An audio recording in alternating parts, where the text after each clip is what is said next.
নমস্কার।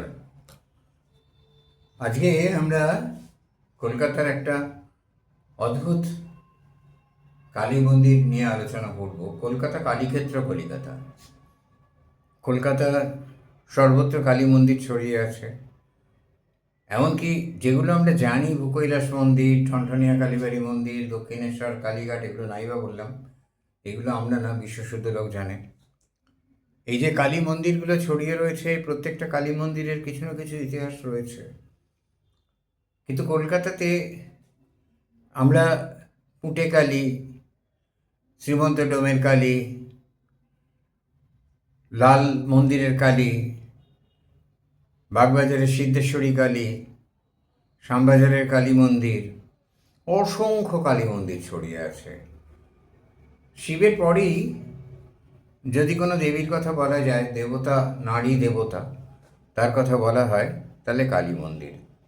যেখানে বাঙালি গেছে সেখানেই কালী মন্দির গেছে। এই প্রসঙ্গ তো বলে নিই, বাংলায় ভক্তিবাদ এসেছিল শ্রী চৈতন্যের হাত ধরে, আসেনি যে তা না। আর বৈষ্ণব ধর্ম শ্রী চৈতন্যের প্রচলিত ধর্ম নয়, তিনি বৈষ্ণব ধর্মকে পুনঃপ্রতিষ্ঠা করেছিলেন, গৌড়ীয় বৈষ্ণব ধর্ম করেছিলেন। এটা তার বৈষ্ণব, বিষ্ণুর থেকে বৈষ্ণব, এই ধর্ম আগেই ছিল। যাই হোক, তো আমাদের এখানে যে বৈষ্ণব প্রবাহ এসেছিল, বৈষ্ণব মন্দির, কৃষ্ণ মন্দির প্রচুর আছে। বাংলায় কালী সাধনা পৃথিবী বিখ্যাত সাধনা। বীরভূম বীরাচারী কৌল, এখানকার কুলাচারী তান্ত্রিক।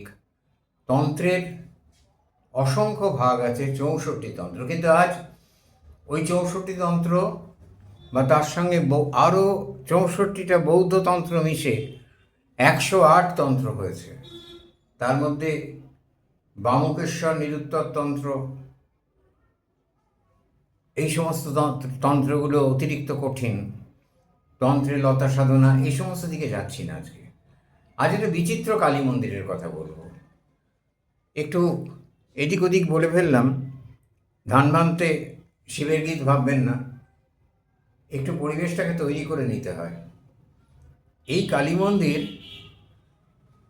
চীনে কালী।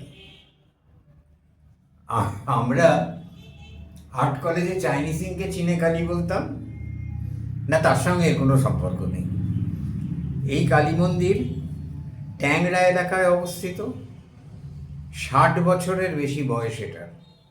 খুব শিশু নয়, মানে কাল তৈরি হয়নি। প্রাচীন চীনে কালী মন্দির হিন্দু চীনা সংস্কৃতির এক অপূর্ব মিলন। আমরা তো এখন চীন নিয়ে, চীন অরুণাচল কেড়ে নেবে, এই সমস্ত নানা রকম শুনি।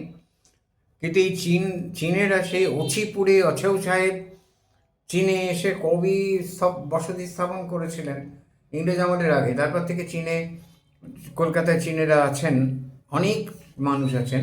ট্যাংরা অঞ্চল চীনা অধ্যুষিত অঞ্চল। একসময় ট্যাংরা অঞ্চলের খ্যাতি ছিল চীনা খাদ্যের জন্য। আর এই কালী মন্দির, এখানে চীনা এবং হিন্দু সংস্কৃতি কিভাবে মিলেছে জানেন? কল্পনা করতে পারবেন না। চাইনিজরাও কিন্তু বৌদ্ধ, আর বৌদ্ধ ধর্মকে অন্তত আমি মনে করি হিন্দু ধর্মের একটি শাখা। আমি মনে করি না এটি ভিন্ন ধর্ম। এটি ইসলামের মতো একটি ভিন্ন ধর্ম নয়। বৌদ্ধ ধর্ম তন্ত্রে এই হিন্দু ধর্মের একটি শাখা, যার জন্য পরবর্তীকালে তিব্বতে বৌদ্ধ ধর্মের মধ্যে প্রচুর পরিমাণে তান্ত্রিক আচার ঢুকে যায়। বৌদ্ধ তন্ত্র একটা আলাদা গোষ্ঠী তৈরি হয়, তান্ত্রিক আচার ঢুকে যায়।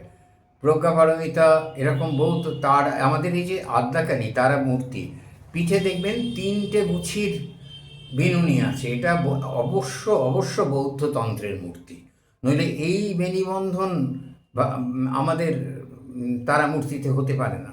এটা বৌদ্ধ তন্ত্রের মূর্তি, আদ্যাকালী যে মূর্তি। যাই হোক, এখানে কিভাবে মিশেছে জানেন?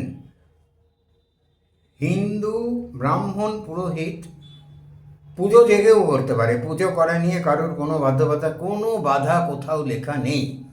কিন্তু কিছু কিছু ক্ষেত্রে দীক্ষার দরকার, কিছু কিছু শিক্ষার দরকার।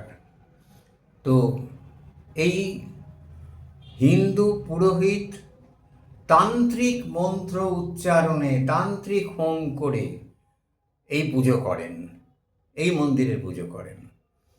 আর এই পুজোর সঙ্গে সঙ্গে যে সমস্ত ওখানকার চীনা প্রতিবেশী আছেন, যারা ওই মন্দিরে থাকেন এবং ওই মন্দিরে পুজো দেন, তারা কাগজ জ্বালিয়ে, এটা চীন দেশের নিজস্ব রীতি, তারা কাগজ জ্বালিয়ে, মোমবাতি জ্বালিয়ে আরতি করে।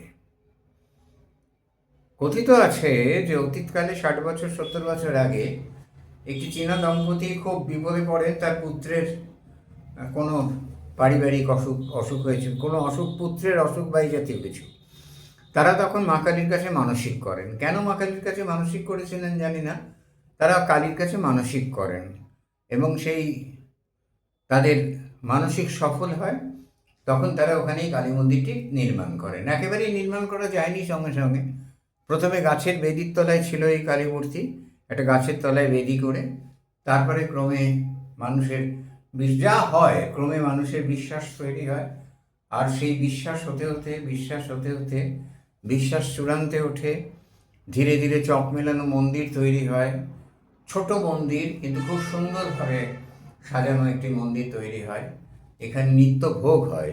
কি ভোগ হয় জানেন? সত্যি আশ্চর্য ব্যাপার। আমরা ধর্ম নিয়ে মারামারি কামড়াকামড়ি করে মরে গেলাম। কত মানুষ, লক্ষ লক্ষ কোটি মানুষ মারা গেছে ধর্মের জন্যে। ধর্ম হচ্ছে সব থেকে বিভৎসতম গিলোটিন। চাইনিজ খাবার দেওয়া হয় এদের। চাইনিজ খাবার মানে আমাদের এই ট্যাংরা অঞ্চলের সব পাওয়া যায় চাউমিন,